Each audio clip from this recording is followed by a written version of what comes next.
High, welcome to Duolingo Bangla. এই চ্যানেলে আপনি এমসিকিউর সাথে ভারতীয় ভূগোল এবং ভারতীয় আধুনিক ইতিহাসের ভিডিও পাবেন। আমাদের সব ভিডিও বাংলা ও ইংরেজি ভাষায় ব্যাখ্যা এবং নোটস রয়েছে। তো আজকে প্রথম কোশ্চেনটা দেখে নেব। As per the act of 1853 the governor general council was enlarge for the purpose of A defence B legislation C finance D security. 1853 সালের আইনের অনুসারে গভর্নর জেনারেল কাউন্সিলকে কেন বাড়ানো হয়েছিল? A defence B legislation C finance negative security. তাহলে এটা সঠিক উত্তর হবে বি লেজিসলেশন। লেজিসলেশন মানে হচ্ছে তোমার নিয়ম বানানো, যেমন তোমার হাইকোর্ট থেকে বা সুপ্রিম কোর্ট এরা নিয়ম বানানোকে বলা হয় legislation. As per the act of 1853 the governor general council was enlarge for the purpose of legislation. তো অপর কোয়েশ্চনটা কি আছে? Who among the following was the socialist leader escape from Hazaribagh prison and join the Quit India Movement? Ram Manohar Lohia, option B Minoo Masani, option C Jayaprakash Narayan, নাকি option D Achyut পটবর্ধন।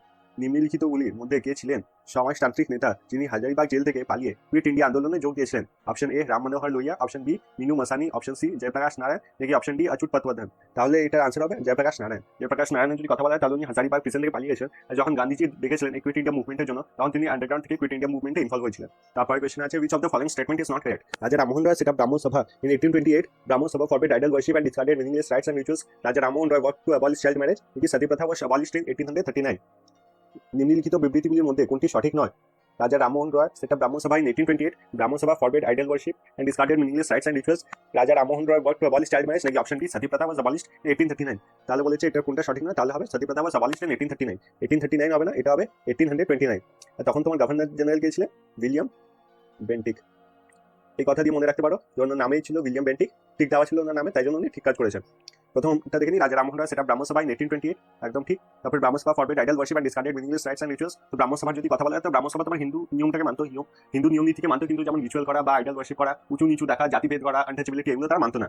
তারপরে Raja Rammohan Roy work to abolish child marriage. Raja Rammohan রয় নিজের পুরো জীবন social change ইন্ডিয়াতে আনার জন্য নিজের কাজ করে গেছিলেন, তাই জন্য ওনাকে বলা হতো ফাদার অফ মডার্ন ইন্ডিয়া। রাজা রামমোহন রয়কে বলা হতো ফাদার অফ মডার্ন ইন্ডিয়া, কারণ উনি নিজের পুরো জীবন সোশ্যাল রিফর্ম করার জন্য নিজের জীবনটা কাটিয়ে দিয়েছেন। পরের কোয়েশ্চনটা, when Vasco da Gama reached in a port of Kerala in 1498 AD, his party was given friendly treatment by the king of option A Cochin, option B Calicut, option C Tripura, নাকি option D none of this। 1498 সালে যখন Vasco D gamma কেরালার একটি বন্দরে এসেছিলেন, তখন সেখানে যে রাজা তার দলের সাথে বন্ধুত্বপূর্ণ আচরণ করেছিল? Option A Cochin, option B Calicut, option C Travancore, কি option D none of this. এর মধ্যে কোনোটাই নয়, তাহলে সঠিক উত্তর হবে তোমার ক্যালিকাট। By the Act of 1858, India was to be governed by option A by the company, option B in the name of the crown, option C by the board of directors, option D in the name of the Governor General of India।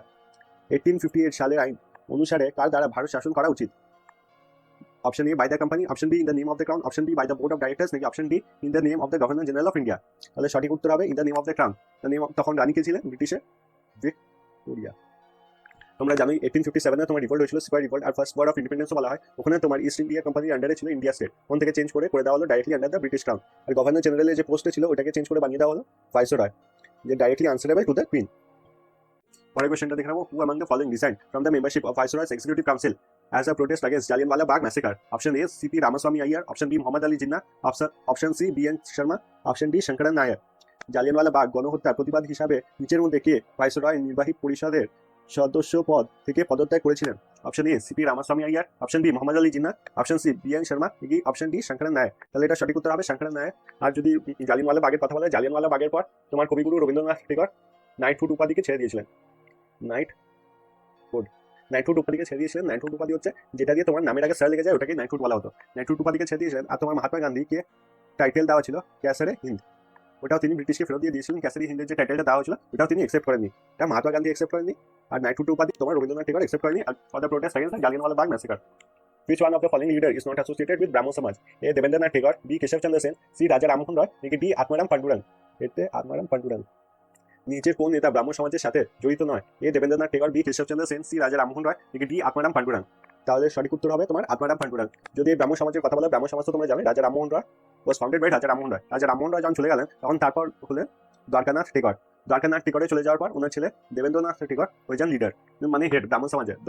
Debendranath Tagore যখন head হয়, তখন উনি জানতে পারেন কেশবচন্দ্র সেনকে। কেশবচন্দ্র সেনের সঙ্গে তার পরিচিত হওয়ার পর তার এত বেশি ভালো লাগে যে কেশবচন্দ্র সেনকে তিনি আচার্য বলতেন। আচার্য মানে হচ্ছে টিচার। কিন্তু পরের দিকে কেশবচন্দ্র সেনের সঙ্গে তার মতভেদ হয়। দেবেন্দ্রনাথ টেগর এটা মানতেন যে ব্রাহ্মণ সমাজ যে আছে ওটা শুধুমাত্র হিন্দু নিয়ম আর কানুন দিয়ে চালানো উচিত। আর ওইদিকে কেশবচন্দ্র সেন এটা মানতেন যে পৃথিবী ইন্ডিয়ার যত ধর্ম আছে সবকিছু মেলানো উচিত, আর বিশেষত তোমার যে ইংলিশ এডুকেশন আছে আর ইংলিশ কালচার আছে ওগুলো মেলানো উচিত। এই জন্য দেবেন্দ্রনাথ টেগর আর কেশবচন্দ্র সেনের মধ্যে এটা ডিভাইড হয়ে গেছিল ব্রাহ্ম সমাজ। যেটা দেবেন্দ্রনাথ টেগর দেখতেন ওটা ছিল তোমার আদি ব্রাহ্ম সমাজ, আর যেটা কেশবচন্দ্র সেন দেখতেন ওটা হয়ে গেছিল তোমার ভারত পার্সিয়া ব্রাহ্ম সমাজ। একটা ছিল আদি ব্রাহ্ম সমাজ, আরেকটা ছিল ভারতবর্ষের ব্রাহ্ম সমাজ। এখানে আনসারটা দেখে নাও। প্রথমে আছে দেবেন্দ্রনাথ টেগর। দেবেন্দ্রনাথ টেগর তো হবে না, তারপর কেশবচন্দ্র সেন দেবেন্দ্রনাথ টেগরের সঙ্গে ছিলেন, আর রাজা রামমোহন রায় উনি তো ফাউন্ডার ছিলেন। আত্মারাম পান্ডুরাঙ্গের কোনো রিলেশন ছিল না তোমার ব্রাহ্ম সমাজের সঙ্গে। আত্মারাম পান্ডুরাঙ্গ যেটা বার করেছিলেন ওইটার নাম ছিল তোমার প্রার্থনা সমাজ। প্রার্থনা সমাজ, আর এই প্রার্থনা সমাজ বার করেছিলেন ওটার জন্য নাকি ইন্সপায়ার করেছিলেন Keshab Chandra Sen. Trading activities of the English East India started first in Bombay, Kolkata, Ahmedabad, নাকি সুরাত। ব্রিটিশ ব্যবসায়িক কার্যক্রম প্রথম কোন শহরে শুরু হয়েছিল? বম্বে, কলকাতা, আহমেদাবাদ, নাকি সুরাত। তাহলে সঠিক উত্তর হবে তোমার সুরাত। এটার জন্য তোমার তখনকার রাজা জাহাঙ্গীর থেকে পারমিশন নেওয়া হয়েছিল। ইংলিশ ইস্ট ইন্ডিয়া কোম্পানি নিজের ট্রেড স্টার্ট করার জন্য জাহাঙ্গীর থেকে পারমিশন নিয়েছিল। এটার জন্য পারমিশন নিতে তার কোর্টে দুজন এসেছিল। একজন ছিল ক্যাপ্টেন হকিন্স, আরেকজন ছিল তোমার থমাস লো। এরা দুজনে মিলে পারমিশন নিয়েছিল ইস্ট ইন্ডিয়া কোম্পানির তরফ থেকে যে তারা ট্রেড করতে চায় ইন্ডিয়াতে, আর তাদের ট্রেড করার জন্য তারা সুরত পেয়েছিল। English envoy Mr. William Hawkins brought a letter for Emperor Jahangir in 1609 from British monarch named Queen Elizabeth I, King James I, King Edward V, none of this. ইংরেজ রাষ্ট্রদূত মিস্টার উইলিয়াম হকিন্স 1609 সালে সম্রাট জাহাঙ্গীরের কাছে একটি চিঠি নিয়ে এসেছিলেন। এই ব্রিটিশ কোন সম্রাট প্রেরণ করেছিলেন? Queen Elizabeth I, king James I, king Edward V, নাকি নান অফ দিস, এর মধ্যে কোনোটাই নয়। তাহলে সঠিক উত্তর হবে কুইন এলিজাবেথ I। আর 1858 যখন India directly under the British crown গেছিল তখন রানী ছিলেন তোমার Victoria. On which among the following dates Jallianwala Bagh massacre took place? Option A, April 16, 1960. Option B, April 13, 1919. Option C, April 3, 1919. নাকি অপশন ডি, এপ্রিল 14, 1919। নিচে কোন তারিখ Jallianwala bug গণহত্যা সংঘটিত হয়েছিল? Option A, April 16, 1919. Option B, April 13, 1919. Option C, April 3, 1919. Option D, April 14, 1919। তাহলে সঠিক উত্তর হবে তোমার এপ্রিল 13, 1919। এর আগে তোমার রাউলেট অ্যাক্ট পাস করা হয়েছিল। তোমরা স্পেলিংগুলো একবার চেক করে নেবে, কারণ স্পেলিংগুলো হতে পারে এখানে ভুল দেওয়া হয়ে যায়। তো যাই হোক, রাউলেট অ্যাক্ট পাস করা হয়েছিল। এই রাউলেট অ্যাক্ট যে পাস করা হয়েছিল এটাতে বলা হয়েছিল যে কোনো লোককে পুলিশ জেলে করতে পারে আর তাদের কোর্টে নিয়ে যাওয়ারও দরকার নেই। তারা যখন খুশি যার খুশি বাড়িতে গিয়ে সার্চও করতে পারে, আর তার জন্য সার্চ ওয়ারেন্ট লাগবে না। এমনিকে যে নিউজ পেপার আছে ওই নিউজ পেপারের উপরে অনেক রেস্ট্রিকশন লেগে গেছিল যে ব্রিটিশ নিয়ম কানুনের বিরুদ্ধে তারা কিছু ছাপতে পারবে না। এটাই ছিল রাউলেট অ্যাক্ট, যেটাকে তোমার ব্ল্যাক অ্যাক্টও বলা হয়েছিল। এই ব্ল্যাক অ্যাক্টের বিরুদ্ধে অনেক লিডার্সরা প্রোটেস্ট করেছিল। তো পাঞ্জাবের দুজন লিডার ছিলেন, একজন ছিলেন ডক্টর সতপাল, আরেকজন লিডার ছিলেন তোমার সৈফ উদ্দিন কিছু। তো এই দুই লিডার প্রোটেস্ট করেছিলেন আর তাদেরকে ভুলভাবে জেলে ভরে দেওয়া হয়েছিল। এটার বিরুদ্ধে পাঞ্জাবে অনেক প্রোটেস্ট স্টার্ট হয়, আর পাঞ্জাবে অনেক প্রোটেস্ট স্টার্ট হয়। ওই প্রোটেস্টের মধ্যেই একটা প্রোটেস্ট হয়েছিল তোমার জালিয়ানওয়ালা বাগে। ওই দিন তোমার বৈশাখীর দিন ছিল। তো যত বুড়ো বাচ্চা সবাই এসে ফিল্ডে জমা হয়েছিল, আর এই দুই লিডার্সকে কেমনভাবে ব্রিটিশরা ভুলভাবে ধরেছে ওটা নিয়ে কথাবার্তা বলা হয়েছিল। এটা তোমরা মনে রাখবে যে লড়াই ওরা যে জমা হয়েছিল পুরোভাবে নন ভাইলেন্ট ছিল, আর ওনাদের কাছে কোনোভাবে ভাইলেন্স করা হাতিয়ার ছিল না। তোমরা বুঝতে পারছো একটা ফেস্টিভ্যালের দিন, আর ফেস্টিভ্যালের দিন মারান যে বাচ্চাদের নিয়ে বেরিয়েছে, বুড়ো লোকরা বেরিয়েছে ঘর থেকে, তো কোনোভাবে ভাইলেন্স করার কারোর ইচ্ছা ছিল না। জালিয়ানওয়ালা বাগ যে তোমরা যদি দেখো কখনো, তাহলে দেখতে পারবে যে গ্রাউন্ডের চারিদিক দিয়ে ঘেরা আছে, আর মাঝখানে তোমার গেট বানানো আছে। জেনারেল ডায়ার যে ব্রিটিশের একজন জেনারেল ছিলেন উনি কি করেছিলেন, যতগুলো গেট ছিল ওগুলো উনি বন্ধ করে দিয়েছিলেন, আর শুধু একটা মাত্র গেট উনি খোলা রেখেছিলেন, যেদিক দিয়ে ব্রিটিশের পার্সোনালগুলোকে গুলি মার যারা আর্মিতে আছে তাদেরকে দেখেছিলেন। আর বিনা কারণে যত লোক আছে যাদের কাছে কিছু বন্দুক ছিল না তাদের উপর ফায়ারিং স্কোয়াডকে অ্যাটাক করতে বলে। এই ফায়ারিং স্কোয়াড যখন অ্যাটাক করে তখন নর্মাল কথা, অনেক লোক যাদের কাছে কিছু ছিল না, বাচ্চা বুড়ো অনেকজন মারা যায়। আর এটাকেই বলা হয় তোমার জালিয়ানওয়ালা বাগ ম্যাসাকার। এই জালিয়ানওয়ালা বাগ ম্যাসাকার যখন হয়েছিল তখন ইন্ডিয়াতে সবাই চমকে গেছিল যে ব্রিটিশ গভর্নমেন্ট এত খারাপ কি করে করতে পারে। তখন পুরো ওয়ার্ল্ড থেকে পুরো পৃথিবী এটা নিয়ে জানতে পেরেছিল, আর ব্রিটিশ গভর্নমেন্টকে অনেক কিছু প্রেশার দেওয়া হচ্ছিল, আর বলা হচ্ছিল ব্রিটিশের মতন খারাপ কোনো গভর্নমেন্ট নেই। এই জন্য ব্রিটিশ পৃথিবীকে দেখানোর জন্য যে তারা কত ভালো আর সবার চিন্তা করে, তারা ইন্ডিয়ানসেরও চিন্তা করে, তাই জন্য তারা একটা কমিটি বানিয়েছিল যাতে এটার উপরে দেখা হয় যে কেন হয়েছিল এই কাজটা আর কে দোষী। এটার জন্য তারা বানিয়েছিল হান্টার কমিটি। হান্টার কমিটি শুধুমাত্র পৃথিবীকে দেখানোর জন্য হয়েছিল, আর আসলে কোনো কিছু কাজ করেনি। হান্টার কমিটির যদি কথা বলা হয় তাহলে ওখানে হান্টার কমিটিতে 5 জন ব্রিটিশ আর 3 জন ইন্ডিয়ান ছিল। 3 জন ইন্ডিয়ান তোমরা বুঝতেই পারছো ব্রিটিশদের আন্ডারে ছিল, আর তারা ব্রিটিশদের পা চাটতো। তো এখানে নিয়ম বানানো দেখা হলো, কমিটিতে রেজাল্ট বার করা হলো যে প্রথম তো জেনারেল ডায়ার যেটা উনি করেছিলেন উনি আন্ডার প্রেশারে এসে গিয়ে করেছিলেন। দ্বিতীয়, এই কাজটা করার আগে ফায়ারিং স্কোয়াডকে অ্যাটাক করার আগে তিনি পারমিশন নিয়েছিলেন না, বিনা পারমিশনে এই কাজটা করেননি। আর তৃতীয় হচ্ছে, প্রথম তো হচ্ছে বুড়ো বাচ্চার উপরে, হ্যাঁ, আর তৃতীয় হচ্ছে উনি ওয়ার্নিং দিয়েছিলেন এই অ্যাটাকটা করার আগে, আর ওয়ার্নিং দেওয়ার পরেই উনি এই অ্যাটাকটা করেছিলেন। এই হান্টার কমিটি যত ভুলভাল নিয়ম বেরিয়েছে তার বিরুদ্ধে কংগ্রেস বানিয়েছিল তোমার তহকিকাত কমিটি। তহকিকাত কমিটির যে হেড ছিলেন উনি ছিলেন মদন মোহন মালভিয়া হেড ছিলেন। আর তিনি এটা বার করেছিলেন যে কোনো ধরনের প্রেশার ছিল না আর কোনো ধরনের ওয়ার্নিংও দেওয়া হয়নি। যত লোকগুলোকে মারা হয়েছিল তারা বুড়ো বাচ্চা ছিল, আর কোনোভাবে তারা ব্রিটিশের উপরে অ্যাটাক করেনি বা পুলিশ অফিসারদের উপরে অ্যাটাক করেনি। তাই জন্য জেনারেল ডায়ারকে যেন ইন্ডিয়াতে আনা হয় আর ইন্ডিয়াতে ওর যেন শাস্তি হয়, কোর্টে গিয়ে ওর যেন ঠিকভাবে শাস্তি হয়। কিন্তু তহকিকাত কমিটির কোনো কথাই ব্রিটিশ মানেনি, আর এই জন্যই তোমার গান্ধীজি স্টার্ট করেছিলেন non cooperation movement. Non cooperation movement যে স্টার্ট করা হয়েছিল, নন কপারেশন মুভমেন্ট যেদিন স্টার্ট করা হলো 1 অগস্ট 1920। 1 অগস্ট 1920 যখন স্টার্ট করা হয়েছিল ওই দিন আমাদের একজন লিডার মারা গেছে, উনি ছিলেন বাল গঙ্গাধর তিলক।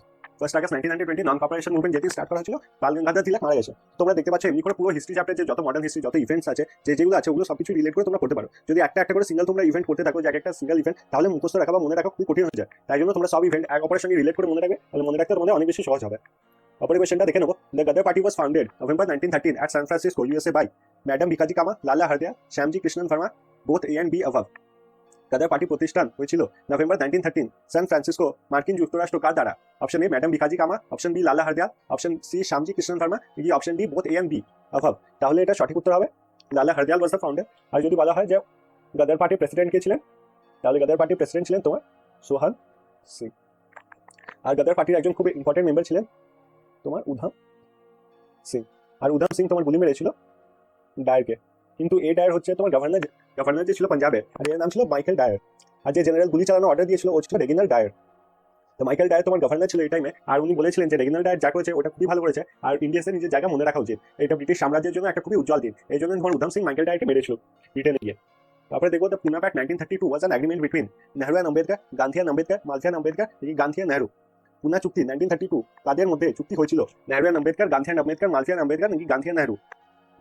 তো এটা সঠিক উত্তর হবে পুনা চুক্তি হয়েছিল তাদের মধ্যে Gandhi and Ambedkar, option B. তো যদি পুনা প্যাক্টের কথা বলা হয় তাহলে পুনা প্যাক্টের আগে তোমাদের জানতে হবে কেন হয়েছিল। পুনা প্যাক্ট হয়েছিল রাউন্ড টেবিল কনফারেন্সের জন্য। রাউন্ড টেবিল কনফারেন্সে কি হতো, যত ইন্ডিয়ান লিডার ছিলেন আর যত ব্রিটিশ নেতা ছিলেন তারা এক অপরের সঙ্গে কথা বলতেন যাতে ইন্ডিয়ার কোনো সলিউশন বার করা যেতে পারে, ইন্ডিয়াকে ভালোভাবে চালানোর জন্য। তো ব্রিটিশরা এই জন্য মেনলি রাউন্ড টেবিল কনফারেন্স লাগাতেন, কারণ যত কমিউনাল নেতা আছে বা জাতি ভেদ করতে যায় ভারতের মধ্যে যে নেতাগুলো আছে তাদের যেন এক জায়গায় আনা হয়, আর তাদের মধ্যে যেন আরো ঝগড়া আরো আগুন লাগিয়ে দেওয়া হয়। এই রাউন্ড টেবিল কনফারেন্সে যদি কথা বলা হয় তাহলে তোমার তিনটে রাউন্ড টেবিল কনফারেন্স হয়েছিল। প্রথমটা হয়েছিল 1930-তে, দ্বিতীয়টা হয়েছিল 1931, আর তৃতীয়টা হয়েছিল 1932-তে। যদি কথা বলা হয় তাহলে খালি মাঝখানে এটা 1931, এটাতে মহাত্মা গান্ধী অ্যাটেন্ড করেছে, আর এই তিনটে অ্যাটেন্ড করেছিলেন তোমার বাবা সাহেব বি আর আম্বেদকর। বি আর আম্বেদকর তোমার তিনটেই অ্যাটেন্ড করেছে। তো যে তৃতীয়টা হয়েছিল 1932-তে, ওখানে তোমার কমিউনাল অ্যাওয়ার্ড দেওয়া হয়েছিল বা MacDonald award. Round table conference যেমন বললাম যে তিনটে হয়েছিল, তৃতীয়টা যখন 1932-তে হয় তখন বি আর আম্বেদকরকে দেওয়া, বি আর আম্বেদকর বা শিডিউল কাস্টের যতজন আছে তাদেরকে দেওয়া হয় তোমার কমিউনাল অ্যাওয়ার্ড, বা এটাকে ম্যাকডোনাল্ড অ্যাওয়ার্ডও বলা হয়, কারণ ম্যাকডোনাল্ডই এই নিয়মটা বানিয়েছিল। According to the communal award বা ম্যাকডোনাল্ড অ্যাওয়ার্ড, যারা শিডিউল কাস্ট আছে তাদের জন্য অন্যভাবে অন্য সিস্টেমে ভোটিং হবে, এটাই ছিল তোমার ম্যাকডোনাল্ড অ্যাওয়ার্ড। তো গান্ধী এটা বুঝতে পারেন যে যদি আবার শিডিউল কাস্টকে আলাদা করে দেওয়া হয় হিন্দুদের মধ্যখান থেকে, তাহলে ইন্ডিয়াকে আরো বাজেভাবে ডিভাইড করে দেওয়া হবে। এই জন্য উনি আমরণ অনশন স্টার্ট করলেন। তখন তিনি গান্ধী পুনা জেলে ছিলেন, আর ওখানে উনি হাঙ্গার স্ট্রাইক স্টার্ট করলেন। হাঙ্গার স্ট্রাইক থামানোর জন্য বি আর আম্বেদকর গিয়ে জেলে দেখা করেছেন মহাত্মা গান্ধীর জন্য। বি আর আম্বেদকর যখন গান্ধীর সঙ্গে দেখা করলেন, অনেক কথাবার্তা হওয়ার পর এটা ডিসাইড করা হলো যে কমিউনাল অ্যাওয়ার্ডে দেওয়া হয়েছিল 70+ রিজার্ভ সিট, এটা বাড়িয়ে দিয়ে 140+ রিজার্ভ সিট করে দেওয়া হবে। আর যে শিডিউল কাস্টটা আলাদা কমিউনাল হয়ে গেছিল হিন্দুদের থেকে, ওটা হবে না, সবাই একসঙ্গে ভোট করবে, কিন্তু তাদের রিজার্ভ সিট 140+ থাকবে।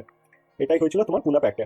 আর এই পুনা প্যাক্ট সাইন হওয়ার পর যে ডক্টর বি আর আম্বেদকর আছে উনি আনডিসপিউটেড লিডার হয়ে গেলেন শিডিউল কাস্টে।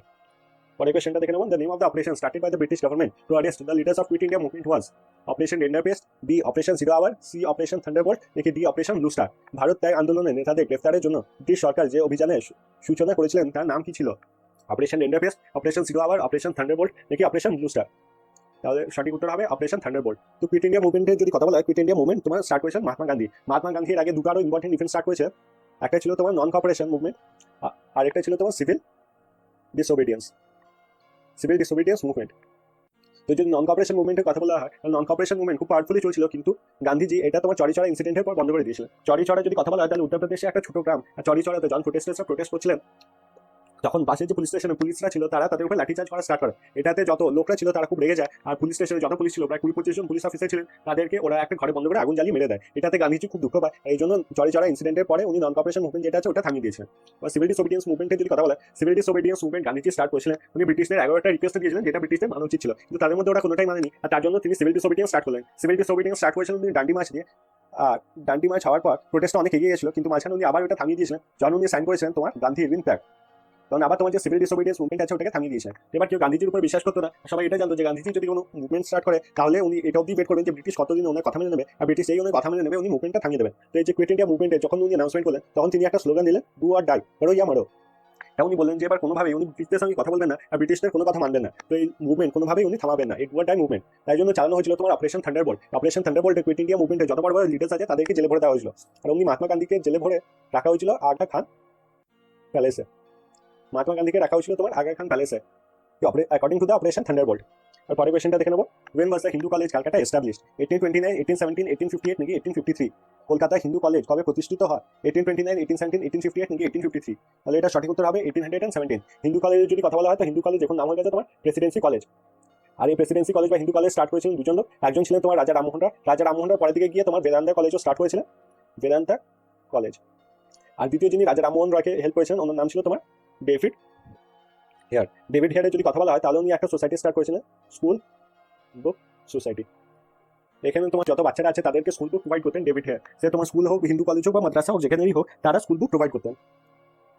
হু এস্টাবলিশ প্রার্থনা সমাজ, এটা তো একটু আগে দেখলাম আমরা। Ishwarchandra Vidyasagar, Derozio, David Hare নাকি আত্মারাম পান্ডুরাং। প্রার্থনা সমাজ প্রতিষ্ঠিত করেন কে? Ishwarchandra Vidyasagar, B Derozio, C David Hare নাকি D Atmaram Pandurang with the help of Keshabchandra Sen. তাহলে এটা সঠিক উত্তর হবে Atmaram Pandurang with the help of Keshabchandra Sen. Ishwarchandra Vidyasagar যদি বলা হয় তাহলে ঈশ্বরচন্দ্র বিদ্যাসাগরকে বলা হতো traditional modern man of India. এবার এটা বুঝে নি ট্রেডিশনাল মডার্ন ম্যান কেন বলা হতো। ট্রেডিশনাল তো ওনাকে এই জন্য বলা হতো কারণ সংস্কৃতের উপরে ওনার অনেক জ্ঞান ছিল, আর সংস্কৃত কলেজের উনি প্রিন্সিপালও ছিলেন, এই জন্য ওনাকে বলা হতো ট্রেডিশনাল। আর মডার্ন ম্যান এই জন্য বলা হতো কারণ ভিডিও রিম্যারেজ অ্যাক্ট যদি তোমরা দেখো, ভিডিও রিম্যারেজ অ্যাক্ট যে পাস হয়েছিল তাতে একটা অনেক বড় রোল প্লে করেছিলেন তোমার ঈশ্বরচন্দ্র বিদ্যাসাগর। আর খালি ভিডিও রিম্যারেজ অ্যাক্টই না, মহিলাদের উপরে যত অত্যাচার হতো, যেমন তোমার চাইল্ড ম্যারেজ, আরো অনেক কিছু ছিল, ওগুলোর বিরুদ্ধে দাঁড়িয়ে উঠেছিলেন তোমার ঈশ্বরচন্দ্র বিদ্যাসাগর। তাই জন্য ওনাকে traditional modern man of India বলা হতো। তারপরে যে ডেরেজিওর কথা বলা হয়, ডেরেজিও পুরো নাম ছিল হেনরি ভিভিয়ান ডেরেজিও। হেনরি ভিভিয়ান ডেরেজিও তোমার স্টার্ট করেছিলেন ইয়াং বেঙ্গল রিভোল্ট। এতে যত সোশ্যাল জিনিস আছে, যেগুলো সোসাইটিতে খারাপ জিনিস আছে, ওগুলোর বিরুদ্ধে স্টুডেন্টদের মোটিভেট করতেন তোমার হেনরি ভিভিয়ান ডেরেজিও। তারপরে আসেন ডেভিড হেয়ার। ডেভিড হেয়ার নিয়ে তো একটু আগেই বললাম, উনি এস্টাবলিশ করতে হেল্প করেছিলেন হিন্দু কলেজ রাজা রামমোহন রয়কে, আর নিজে স্কুল বুক সোসাইটি বানিয়েছিলেন যেটা দিয়ে বাচ্চাদেরকে স্কুল বুক দেওয়া হতো। তারপরে বলবো the British power got possession of Bombay through war, sold it, marriage রাউডি নাকি নান অফ দিস। কিভাবে ব্রিটিশ কর্তৃপক্ষ বম্বে নিয়ন্ত্রণ নিয়েছিল? ওয়ার, সেলড ইট, ম্যারেজ রাউডি নাকি নান অফ দিস। তাহলে এটা সঠিক উত্তর হবে ম্যারেজ রাউডি। যখন ইংল্যান্ডের রাজা পর্তুগালের রানী ক্যাথারিনের সঙ্গে বিয়ে করেছিলেন, তখন তোমার বম্বে অ্যাজ এ ডাউরি দিয়ে দেওয়া হয়েছিল ইংল্যান্ডের রাজাকে। ইংল্যান্ডের রাজা যখন বম্বে পেয়ে গেছিলেন, তখন তিনি এটা ফেরত কিছু বছর পরে ইস্ট ইন্ডিয়া কোম্পানিকে দিয়ে দিয়েছিলেন on the exchange of 10 euros per year. মানে প্রত্যেক বছর 10 ইউরো ফেরতে ইস্ট ইন্ডিয়া কোম্পানিকে যে রাজা ছিলেন ইংল্যান্ডের, উনি দিয়ে দিয়েছিলেন তোমার বম্বে। তেমনি করে তারা বম্বেও পেয়েছিল through marriage dowry. British envoy John Surman secure various trading facilities for East India Company India from Mughal empire name. এটাই ছিল ব্রিটিশদের একটা সবচেয়ে বড় জয় ইন্ডিয়াতে। তো এটা কে দিয়েছিল? অরঙ্গজেব, ফারুক সিয়ার, সি বাহাদুর শাহ, আর D none of this. British রাষ্ট্রদূত জন সারমন কোন মুঘল সম্রাটের নামের অনুসারে ভারতে ইস্ট ইন্ডিয়া কোম্পানির জন্য বিভিন্ন ব্যবসায় সুবিধা অর্জন করেছিলেন? এটা ছিল ফারুক সিয়ার। যদি তোমরা হিস্ট্রিতে পরের দিকে পড়ো তাহলে তোমরা জানতে পারবে যে যত ক্ষতি অরঙ্গজেব করেছে ইন্ডিয়া, ফারুক সিয়ারও কিছু ইন্ডিয়া কম ক্ষতি করেনি। তো এই গোল্ডেন ফারুক সিয়ার তোমার জন সারমনকে দিয়েছিল গোল্ডেন ফরমান। গোল্ডেন ফরমানে তোমার 3টে নিয়ম লেখা ছিল। প্রথম ছিল যে 3000 টাকা বদলে 1 বছরের জন্য বেঙ্গলের ইয়ারলি পেমেন্ট। তো 1 বছরের জন্য তোমরা বুঝতে পারছো, ধরে নাও তোমরা কোনো ভাড়ার ঘরে থাকো, আর যে মালিকটা আছে সে বললো যে বছরের শেষে তার 3000 টাকা লাগবে। সে তুমি ঘরে থাকো কি না থাকো তা দিয়ে তার মতলব নেই, কিন্তু ঘরে যে আসো বছরের শেষে তার 3000 টাকা ভাড়া লাগবে। অমনি ছিল তোমার বেঙ্গলের রুলটা, যেখানে ওকে 3000 টাকা বছরের শেষে দিতে হতো ফারুক সিয়ারকে। দ্বিতীয় ছিল সুরাতে ও 10,000 টাকা সুরাত দিয়ে দিয়েছিল to the east India company. সুরাত ওই একই নিয়ম করেছিল, 1 বছর অব্দি যা খুশি করো, কিন্তু বছরের শেষে ফারুক সিয়ারকে 10,000 টাকা দিতে হবে। আর তৃতীয় নিয়ম যেটা করেছিল, যত তোমার ব্রিটিশ কয়েন্স আছে ওগুলো পুরো ইন্ডিয়াতে ইউজ হতে পারে। মানে ব্রিটিশ কয়েন্স যেখানে খুশি ট্রেড করতে পারে, আর ট্রেডের জন্য এক্সচেঞ্জ করার জন্য ব্রিটিশ কয়েন্স সবদিকে লিগালাইজ হয়ে গেছিল। তারপরে কোয়েশ্চেনটা দেখে নেবো, who is called Lokhitwadi? Option A Dayanand Saraswati, option B Gopal Hari Deshmukh, option C Mahadev Govind Ranade, নাকি অপশন ডি মূলশঙ্কর। লোকিতবাদী কাকে বলা হয়? Option A Dayanand Saraswati, option B Gopal Hari Deshmukh, option C Mahadev Govind Ranade, নাকি অপশন ডি হচ্ছে মূলশঙ্কর। তো এটা সঠিক উত্তর হবে option B Gopal Hari Deshmukh. Option B Gopal Hari Deshmukh. যদি দয়ানন্দ সরস্বতী কথা বলা হয় তাহলে দয়ানন্দ সরস্বতী বানিয়েছিলেন তোমার আর্য সমাজ। দয়ানন্দ সরস্বতী দুটো কথা খুব ফেমাস, একটা হচ্ছে ইন্ডিয়া ফর ইন্ডিয়ান্স, আরেকটা হচ্ছে back to Vedas. India for Indians আরেকটা কথা ফেমাস হচ্ছে না ব্যাক টু ভেদাস। তো back to Vedas, India for Indians তো পুরো ক্লিয়ার আছে। আর ব্যাক টু ভেদাসের মানে হচ্ছে যে ভেদিক এজে যে আমরা থাকতাম, তো ভেদিক এজে যে আমাদের অ্যানসেস্টার্সরা থাকতেন, তো সেই কালে যে ডিফারেন্স আছে তোমার ব্রাহ্মণ ক্ষত্রিয় এর মধ্যে ডিফারেন্স এই জন্য করা হতো যে কি কাজ করে ওটার অনুসারে ডিফারেন্স করা হতো। কিন্তু পরের দিকে আমরা দেখতে পারবো অনেক ধরনের সোশ্যাল ইভেন্টস তোমার চলে আসে হিন্দু সোসাইটিতে, আর এগুলো ধর্মের অনুসারে অনেক উপর নিচ করে দেয়। তো উনি এগুলোকে মানতেন না, আর এগুলোকে উনি বাজে মানতেন। এই জন্য উনি বলেছিলেন ব্যাক টু ভেদাস। ভেদিক এজে যে untouchability, lower caste upper caste এগুলো মানা হতো না, ওগুলো দিকে দয়ানন্দ সরস্বতী ফেরত যেতে বলেছিলেন। উনি চালিয়েছিলেন দুটো মেনলি মুভমেন্ট, একটা ছিল তোমার গকার নিধি। গ মানে হচ্ছে কাউ আর নিধি মানে হচ্ছে ট্রেজার, সরি, গৌ মানে হচ্ছে গরু আর নিধি মানে হচ্ছে ট্রেজার। তো উনি গকার নিধি, তুমি বুঝতে পারছো যে কাউ স্লটার যে হচ্ছিল, ওই কাউ স্লটারের বিরুদ্ধে উনি চালিয়েছিলেন গকার নিধি। আর আরেকটা মুভমেন্ট চালিয়েছিলেন উনি, ওটা হচ্ছিলেন তোমার শুদ্ধি মুভমেন্ট। শুদ্ধি মুভমেন্টের কথা যদি বলা হয় তাহলে যেসব হিন্দুকে প্রেশারে দিয়ে অন্য ধর্মে চেঞ্জ করে দেওয়া হতো সেটাকে উনি থামাতে চেয়েছিলেন শুদ্ধি মুভমেন্ট। আর উনি চাইতেন যে হিন্দি ল্যাঙ্গুয়েজ যে আছে ওটাকে ইন্ডিয়ার ন্যাশনাল ল্যাঙ্গুয়েজ যেন বানিয়ে দেওয়া হয়, ন্যাশনাল ল্যাঙ্গুয়েজ যেন বানিয়ে দেওয়া হয়। পরের কোয়েশ্চেনটা দেখো, springing striker study of revolution is a biographical work on Bhagat Singh, Chandrashekhar Azad, Subhash Chandra Bose, নাকি শ্যামজি কৃষ্ণ বর্মা। তাহলে এটা সঠিক উত্তর হবে সুভাষ চন্দ্র বোস। যদি ভগৎ সিং এর কথা বলা হয়, ভগৎ সিং আর চন্দ্রশেখর আজাদ মিলে বানিয়েছিলেন তোমার হিন্দুস্তান সোশ্যালিস্ট রিপাবলিক অ্যাসোসিয়েশন, আর এটা বানানো হয়েছিল তোমার দিল্লিতে।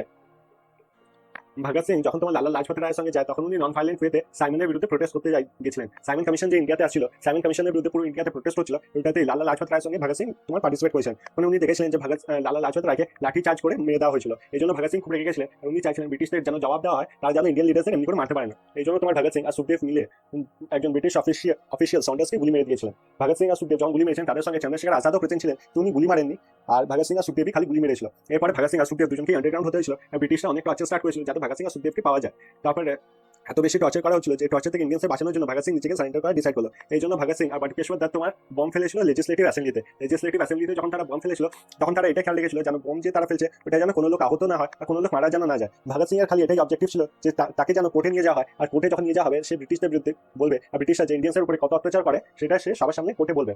যখন ভগৎ সিংকে এটা জিজ্ঞেস করা হয় যে তিনি বোমটা কেন ফেলেছিলেন, তখন তিনি বলেছিলেন যখন একবার ভেড়ো শুনানে के लिए बंद का धमाका चाहिए, মানে যারা শুনতে পায় না তাদের, যারা ঘুমিয়ে আছে দেশের স্বাধীনতার মুখে, তাদেরকে জাগিয়ে তোলার জন্য অনেক সময় জোরে একটা আওয়াজ করতে হয়। এটা তিনি মেনলি মডারেট লিডার্সদের জন্য বলেছিলেন। মডারেট লিডার্সরা তারা ছিল যারা পিস র্যালি করে বা শান্তিভাবে চুক্তি করে ব্রিটিশদের সঙ্গে কথাবার্তা বলে দেশের স্বাধীনতা জিততে চেয়েছিলেন। তো ভগৎ সিং বলেছেন তাদেরকে জাগানোর জন্য তিনি বমটা ফেলেছিলেন। কিন্তু জেলে থাকাকালীন তার দুটো সহকর্মী তার বিরুদ্ধে বলে দেয় যে তিনি গুলি মেরেছিলেন, আর এই জন্য তোমার ভগৎ সিং, সুখদেব আর রাজগুরুকে ফাঁসির শাস্তি দিয়ে দেওয়া হয়। এরপরে আসবে চন্দ্রশেখর আজাদ। চন্দ্রশেখর আজাদের যদি কথা বলা হয় তাহলে চন্দ্রশেখর আজাদ অনেক আগে থেকে রেভলিউশনে ইনভলভ ছিলেন। উনি তোমার কাকুরি ট্রেন রুটেও ইনভলভ ছিলেন, তো ব্রিটিশটাকে ধরতে পারেনি। এমনকি জন সন্ডার্সের কিলিং এর সময় তোমরা দেখেছো যে চন্দ্রশেখর আজাদ ইনভলভ ছিলেন, কিন্তু উনি কোনো মতে পালিয়ে গেছিলেন ব্রিটিশ থেকে, আর ব্রিটিশ তাদের ধরতে পারেনি। চন্দ্রশেখর আজাদ একবার আলফ্রেড পার্কে, যেটা প্রয়াগরাজে আছে, আলফ্রেড পার্কে নিজের একটা বন্ধুর সঙ্গে দেখা করতে এসেছিলেন, কিন্তু সেই বন্ধুটা গিয়ে ব্রিটিশদের বলে দিয়েছিল যে তিনি আলফ্রেড পার্কে আসেন। এই জন্য ব্রিটিশ নিজের তিনটে গাড়ি ভর্তি পুলিশ পাঠিয়েছিল যাতে চন্দ্রশেখর আজাদকে ধরে নেওয়া হয়। চন্দ্রশেখর আজাদ তোমরা বুঝতে পারছো ব্রিটিশ গভর্নমেন্টের জন্য কত দরকার ছিল যে চন্দ্রশেখর আজাদকে যেন ধরা হয়। আলফ্রেড পার্কে যখন পুলিশের এতগুলো লোক পৌঁছায় তখন চন্দ্রশেখর আজাদ লড়াই ছাড়েননি। চন্দ্রশেখর আজাদ তাদের মধ্যে 5 জন পুলিশ অফিসারকে বাজেভাবে ঘায়ল করে দিয়েছেন। তো 3 জন বুঝতে পারলেন যে তার কাছে আর বেশি বন্দুক নেই, আর ব্রিটিশদের সঙ্গে তিনি লড়াই করতে পারবেন না। তো বন্ধুকে যখন শেষ গুলি বেঁচেছিল তখন চন্দ্রশেখর আজাদ সেই গুলি দিয়ে নিজে সুইসাইড করেছেন। এটা বলা হয় যে চন্দ্রশেখর আজাদ সবসময় নিজের পকেটে একটা গুলি রাখতেন, যে ব্রিটিশরা যদি তাকে ধরতে আসে তাহলে সেই গুলিটা তিনি নিজেকে মেরে দেবেন। চন্দ্রশেখর আজাদের যখন 14 বছর বয়স ছিল তখন তাকে ব্রিটিশরা ধরে নিয়েছিল, আর ব্রিটিশরা যখন তাকে ধরে নিয়েছিল তখন তিনি ব্রিটিশদের কাছে, ব্রিটিশের পুলিশ অফিসার আছে তাদের কাছে এটা বলেছিলেন, চ্যালেঞ্জ হয়েছিলেন যে তার নাম হচ্ছে চন্দ্রশেখর আজাদ, এরপরে আজীবনের ব্রিটিশ তাদের ধরতে পারবে না, আর তিনি আজাদ বেঁচে থাকবেন আর আজাদই মারা যাবেন। আর এটাই হয়েছিল। আলফ্রেড পার্কে যদি এখন দেখা হয় তাহলে আলফ্রেড পার্কের নাম চেঞ্জ করে চন্দ্রশেখর আজাদ পার্ক করে দেওয়া হয়েছে।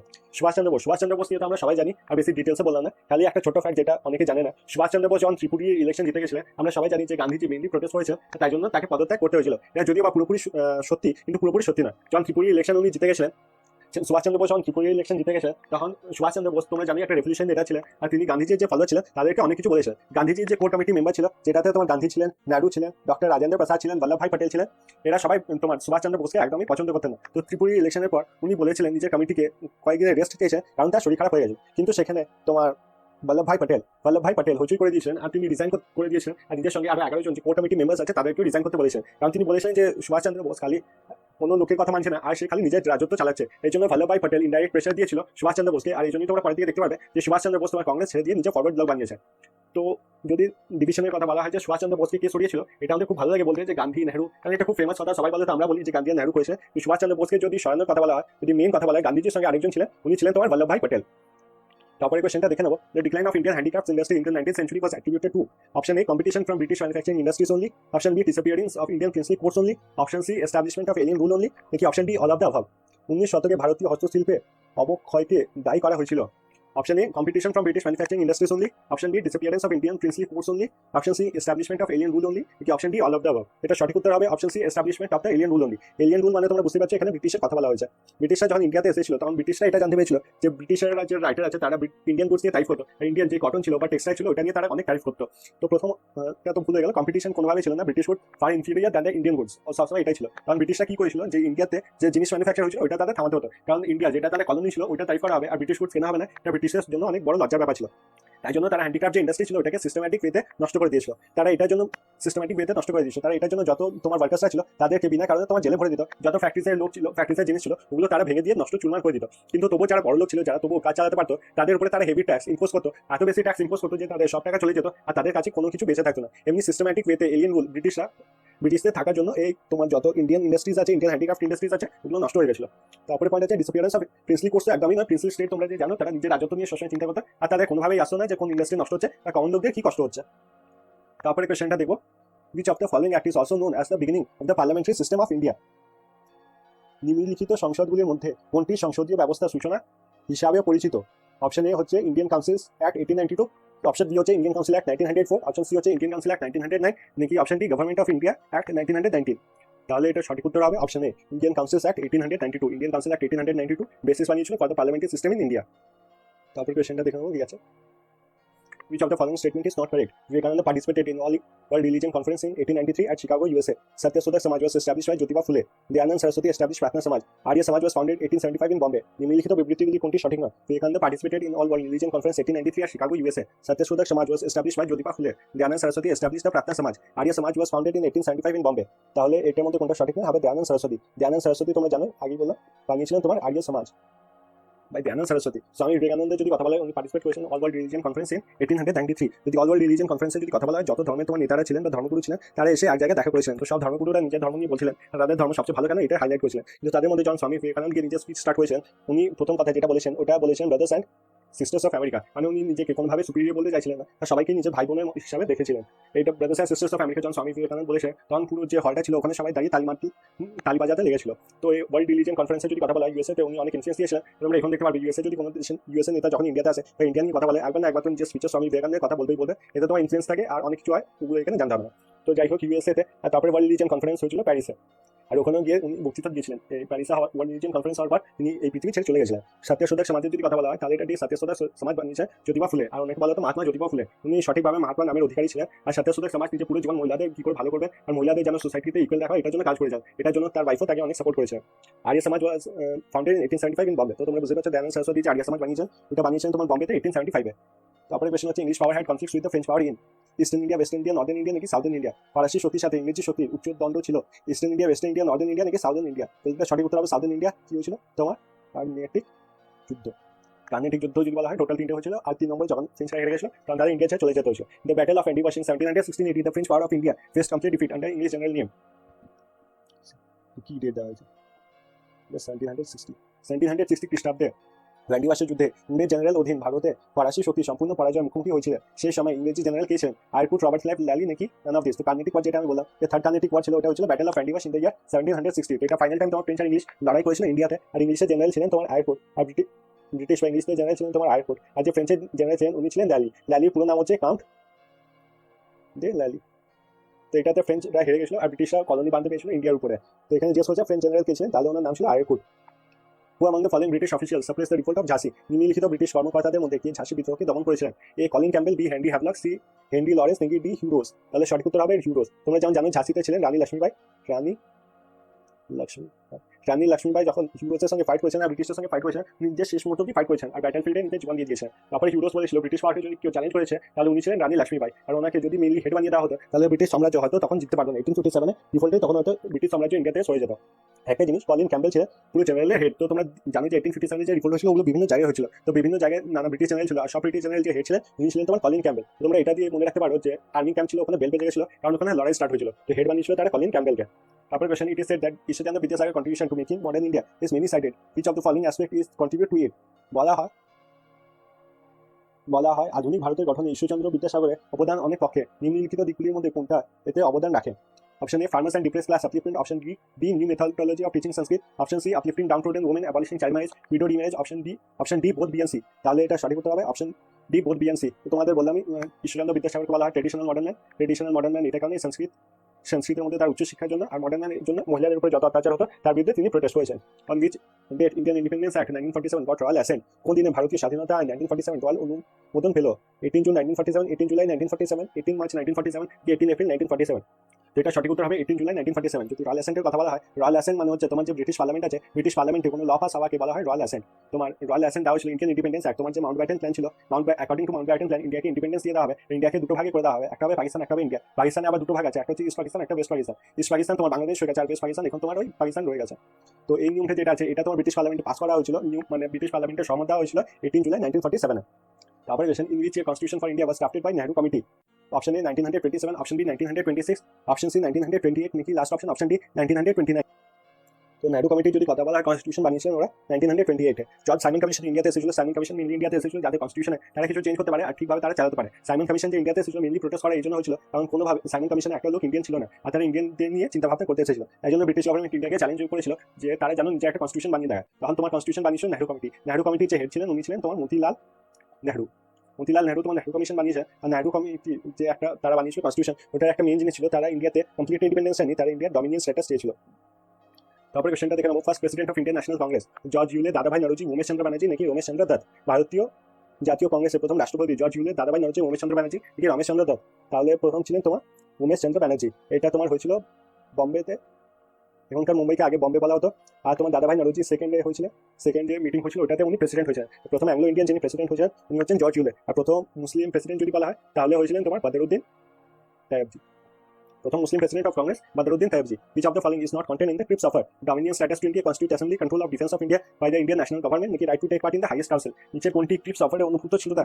Dominion status of India, Constituent Assembly, control of defense of India by the Indian national government, right to take part in the highest council। তাহলে এটা সঠিক উত্তর হবে তোমার কন্ট্রোল অফ ডিফেন্স। যদি ডমিনিয়ন স্ট্যাটাসের কথা বলা হয় তাহলে according to the dominion status, যে কোনো রাজ্যকে যখন ডমিনিয়ন স্ট্যাটাস হয় তার মানে তারা নিজেদের মতন কনস্টিটিউশন নিয়ে নিজেদের মতন নিয়ম বানাতে পারবে। তুই যে ন্যাশনাল সিকিউরিটি থাকবে আর আর্মি পার্সোনাল থাকবে ওটা তোমার হেডদের কাছে থাকবে, আর এখানে তোমার ব্রিটিশদের কাছে থাকবে। তো এখানে ভুল হচ্ছে, কন্ট্রোল অফ ডিফেন্স, ইন্ডিয়া যে ডিফেন্স আছে ওটার কন্ট্রোল তারা কখনোই ইন্ডিয়ান ন্যাশনাল গভর্নমেন্টকে দেয়নি। The golden jubilee of the Indian National Congress 1885 to 1935 fell in 1935. It was observed during the session held at 1935 এ ভারতীয় জাতীয় কংগ্রেসের সুবর্ণ জয়ন্তী পড়েছিল, যা অনুষ্ঠিত অধিবেশন পালন করা হয়েছিল করাচি, লখনৌ, কাশ্মীর নাকি নোয়ার? তাহলে অপশন হবে নোয়ার, কারণ 1935 যদি কংগ্রেসের সেশন দেখো তাহলে 1935 তোমার কংগ্রেসের সেশন হয়নি। Mahatma Gandhi had been joined by the Champaran struggle by Vallabhbhai Patel and Vinoba Bhave, Rajendra Prasad and Anuragya Narayan Sinha, Mahadev Desai and Maniben Patel নাকি ডি রাজেন্দ্র প্রসাদ and জওয়াহরলাল নেহরু? মহাত্মা গান্ধীর সাথে চম্পারণ সংগ্রামে যোগ দিয়েছিলেন Vallabhbhai Patel and Vinoba Bhave, Rajendra Prasad and অনুরাগ্যা Narayan Sinha, Mahadev Desai and মণিবেন Patel, Rajendra Prasad and Jawaharlal Nehru. তাহলে এটা সঠিক উত্তর হবে রাজেন্দ্র প্রসাদ। তোমরা দেখতে পাবে কংগ্রেসের যে কোর কমিটি আছে যেটা পুরো দেশে নষ্ট, কংগ্রেসের যে কোর কমিটি হয়েছিল যেটা পুরো দেশে মেনলি কংগ্রেসের সব নিয়ম বানাতো তারা এখানে তৈরি হয়েছিল। যেমন কংগ্রেস কমিটিতে বানিয়েছিলেন তোমার মহাত্মা গান্ধী, রাজেন্দ্র প্রসাদ, জওয়াহরলাল নেহরু। আর তারপরে এরপর হয়েছিল তোমার খেরা সত্যাগ্রহ তোমরা দেখবে বল্লভভাই পটেল এসে মহাত্মা গান্ধীর সঙ্গে জয়েন হয়েছিল, আর এরাই বানিয়েছিল কংগ্রেসের কোর কমিটি। তারপর হচ্ছে theosophical society was started by whom and right initially, Hume in India, Blavatsky and Olcott in United State, MG Ranade in India, Mahatma Gandhi in South Africa. Theosophical society শুরু হয়েছিল কাদের দ্বারা এবং কোথায়? তাহলে অপশন এ হচ্ছে Hume in India, option B হচ্ছে Blavatsky and Olcott in United State, option C হচ্ছে MG Ranade in India, নাকি অপশন ডি হচ্ছে Mahatma Gandhi in South Africa? তাহলে এটা সঠিক উত্তর হবে Blavatsky and Olcott in United State. Madam Blavatsky and Olcott start করেছিল তোমার থিওসফিক্যাল সোসাইটি ইউনাইটেড স্টেটসে। Who among the following is the head of the Theosophical Society in India? Annie Besant, Madan Mohan Malviya, Blavatsky নাকি did not come to India? নিম্নলিখিতের মধ্যে কে ভারতের theosophical সমাজের প্রধান? Annie Bessent, Madan Mohan Malaviya, Blavatsky নাকি ইন্ডিয়াতে আসেনি? তাহলে সঠিক উত্তর হবে তোমার অ্যানি বেসেন্ট। এরপর আছে in which relation Sirajuddaula was related to Nawab Alivardi Khan? Nawab Alivardi খানের সাথে সিরাজউদ্দৌলার কোন সম্পর্ক ছিল? সান, ছেলের ছেলে, ডটার সান, মেয়ের ছেলে।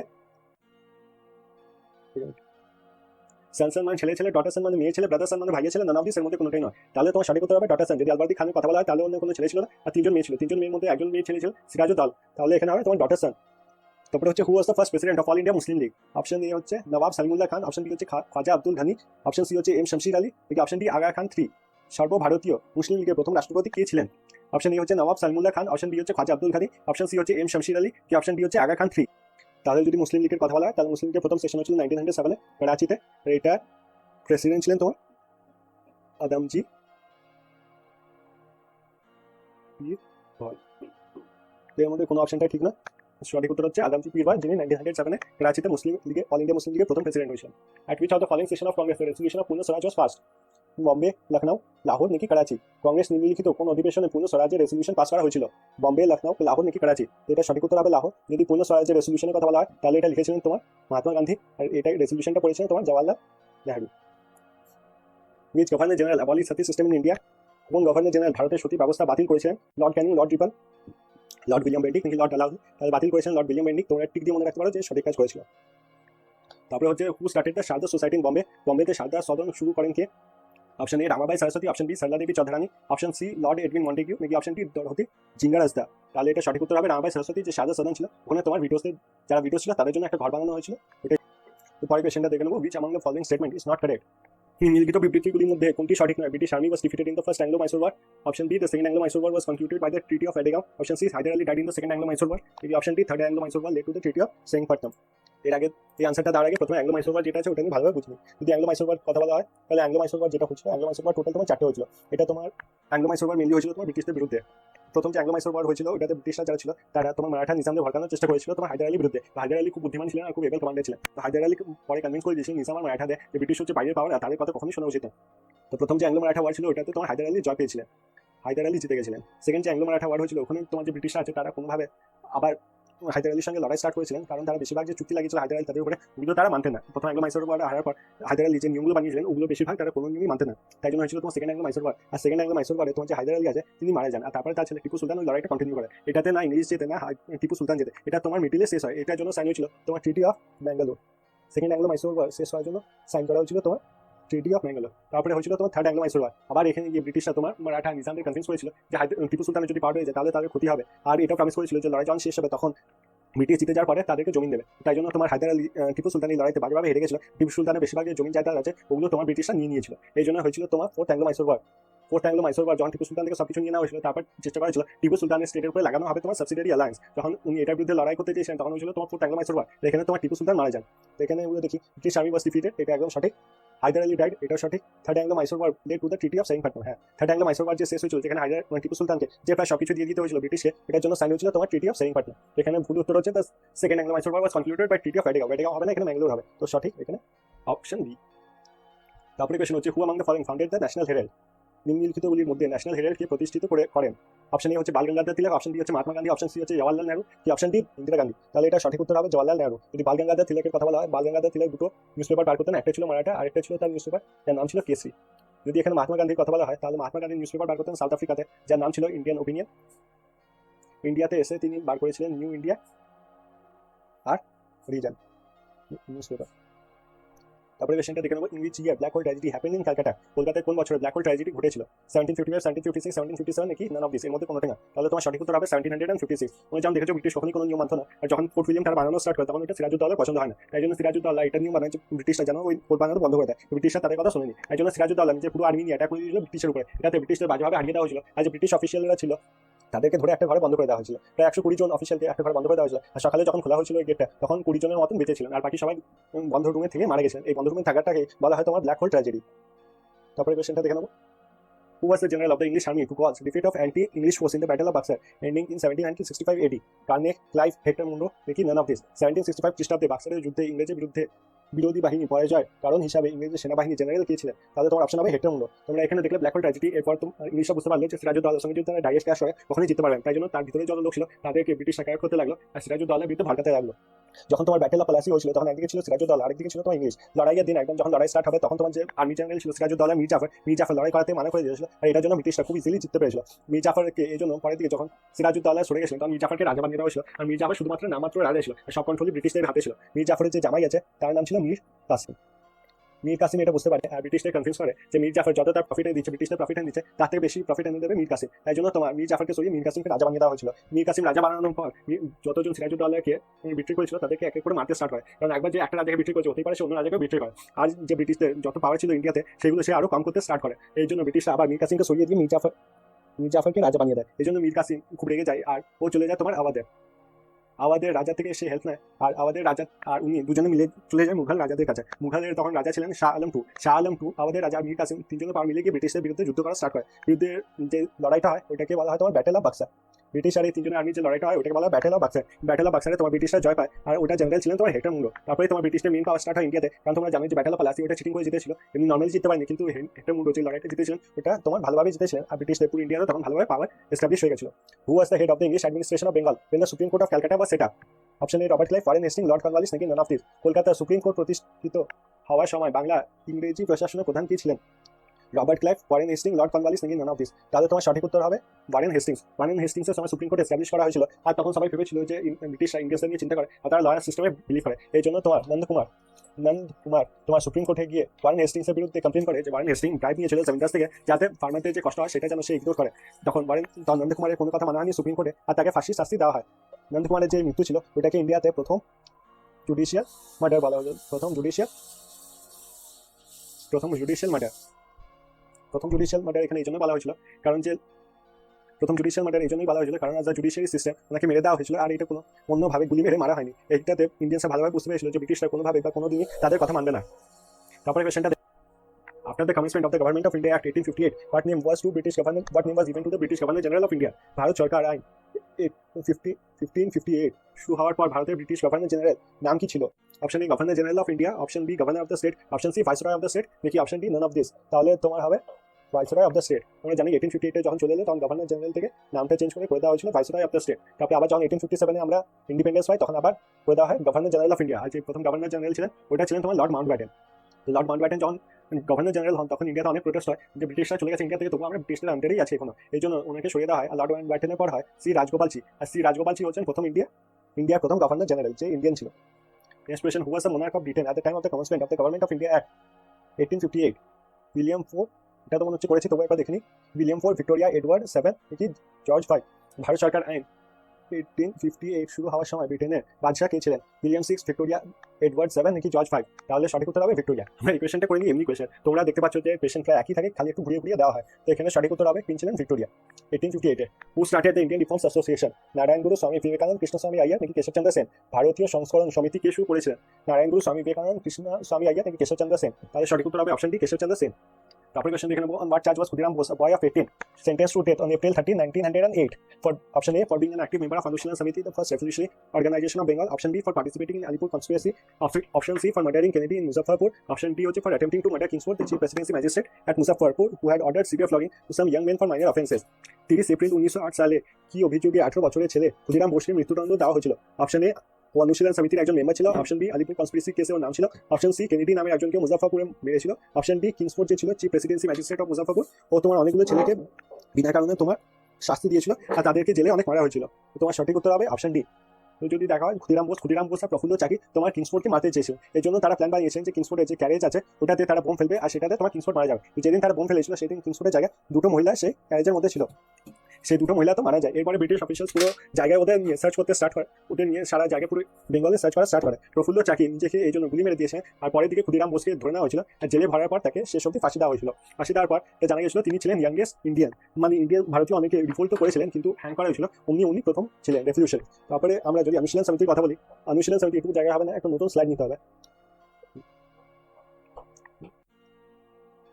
অনুশীলন সমিতির যদি কথা বলা হয় মেনলি দুটো ব্রাঞ্চ ছিল অনুশীলন সমিতি, একটা ঢাকায় করা হয়েছিল আর একটা কলকাতায়। কলকাতায় যিনি ছিলেন হেড গুরু তিনি ছিলেন শ্রী অরবিন্দ ঘোষ। শ্রী অরবিন্দ ঘোষ, সচিন্দ্রনাথ সান্যাল, স্বামী বিবেকানন্দের ছোট ভাই, অনেকজন তোমার এটাতে ইনভলভ ছিলেন অনুশীলন সমিতিতে। অনুশীলন সমিতি অনেক রিভোল্টে পার্টিসিপেট করেছিল। পরের দিকে অনুশীলন সমিতির প্রবলেম এত বেশি দিয়েছিল ব্রিটিশে যে তারা তৈরি করেছিল সিআইডি যখন তারা তৈরি করেছিল তখন কলকাতার অনেক অনুশীলন সমিতির মেম্বারকে তারা ধরে নিয়েছিল আর তাই জন্য অনুশীলন সমিতিকে চলে যেতে হলো ইউপিতে তারা ফর্মেশন করলো Hindustan Republic association. Hindustan Republic অ্যাসোসিয়েশনের যিনি হেড ছিলেন তিনি ছিলেন সচিন্দ্রনাথ সান্যাল।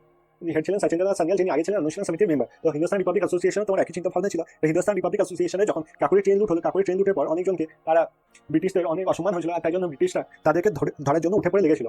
যখন তারা বুঝতে পেরেছিল যে হিন্দুস্তান রিপাবলিক অ্যাসোসিয়েশন তোমার অনুশীলন সমিতির একটা পার্ট, তখন তারা আরও বেশি লেগে গেছিল আর তারা তাদেরকে ধরার জন্য যা ইচ্ছা তাই করতে লেগেছিল। যদি কথা বলা হয় কাকুরি ট্রেন লুটে একজন মেম্বার ছিলেন চন্দ্রশেখর আজাদ, কিন্তু চন্দ্রশেখর আজাদকে ব্রিটিশ হতে পারেনি। চন্দ্রশেখর আজাদ তোমার দিল্লি চলে গেছিলেন আর দিল্লিতে উনি স্টার্ট করেছিলেন Hindustan socialist republic association. Chandrashekhar Azad যখন দিল্লিতে চলে গেলেন তখন ভগৎ সিংয়ের সঙ্গে তা দেখা হলো আর স্টার্ট করেছিলেন হিন্দুস্তান সোশ্যালিস্ট রিপাবলিক অ্যাসোসিয়েশন। ওইদিকে ভগৎ সিং তোমার জন সন্ডার্সকে মেরে দেয় আর তোমার চন্দ্রশেখর আজাদ আছে, চন্দ্রশেখর আজাদ তোমার জানো সব জায়গায় পার্টিসিপেট করতেন, যেমন কাকুরি ট্রেন লুট। আর তোমার জন সন্ডার্সকে মারার সময় তিনি ছিলেন, কিন্তু যখন ব্রিটিশকে ধরতে এসেছিল অ্যালফ্রেড পার্কে তখন তিনি নিজেকে শেষ গুলিতে মেরে দিয়েছিলেন, কারণ তিনি ব্রিটিশদের হাতে কখনোই যেতে মানেননি। তো তোমরা দেখতেই পাচ্ছ যে অনুশীলন সমিতি, হিন্দুস্তান রিপাবলিক যত রেভলিউশন বডিজ আছে সবগুলো ইন্টারকানেক্টেড ছিল আর এগুলোর বিরুদ্ধে সবসময় বলেছিলেন কংগ্রেস আর মেনলি তোমার মহাত্মা গান্ধী লোকদের বলতেন ভাটকা हुआ নওজওয়ান, বেশিরভাগ সময় এদেরকে ভাটকা हुआ নওজওয়ান মানতেন, কারণ তিনি মানতেন যে ইন্ডিয়াতে যদি রেভলিউশন আনতো, ইন্ডিয়া যদি ইন্ডিপেন্ডেন্স আনতো তাহলে শুধুমাত্র পিস দিয়ে বা শান্তিভাবে ব্রিটিশদের সঙ্গে কথা বলে করা যায়, তো কখনোই মারপিট বা হুঁচো দিয়ে এগুলো সম্ভব না। আজকে লাস্ট কোয়েশ্চনটা দেখে নেবো, the author of a nation making was S N. Banerjee, Mahatma Gandhi, Hume নাকি তিলক? এই নেশন ইন দ্য মেকিং এর লেখক ছিলেন সুরেন্দ্রনাথ ব্যানার্জি, মহাত্মা গান্ধী, হিউ নাকি তিলক? তাহলে এটা সঠিক উত্তর হবে সুরেন্দ্রনাথ ব্যানার্জি। এখানে এসএন ব্যানার্জি মানে সুরেন্দ্রনাথ ব্যানার্জি। তো আজকের ভিডিও এতটাই থাকলো, যদি তোমাদের ভালো লেগে থাকে তাহলে কাইন্ডলি লাইক করো আর আমার চ্যানেলটাকে সাবস্ক্রাইব করো, এতে আমি অনেক সাপোর্ট পাই। আর ইন্ডিয়ান হিস্ট্রি এমনি 50 কোয়েশ্চেন্সের 3টে এমসিকিউ এর পার্ট আছে, তো এটা প্রথম পার্ট ছিল আর বাকি দুটো পার্ট খুবই জলদি আমি আপলোড করে দেবো। এই ভিডিওটা দেখার জন্য থ্যাংক ইউ সো মাচ, আর দেখাবে পরের ভিডিওতে।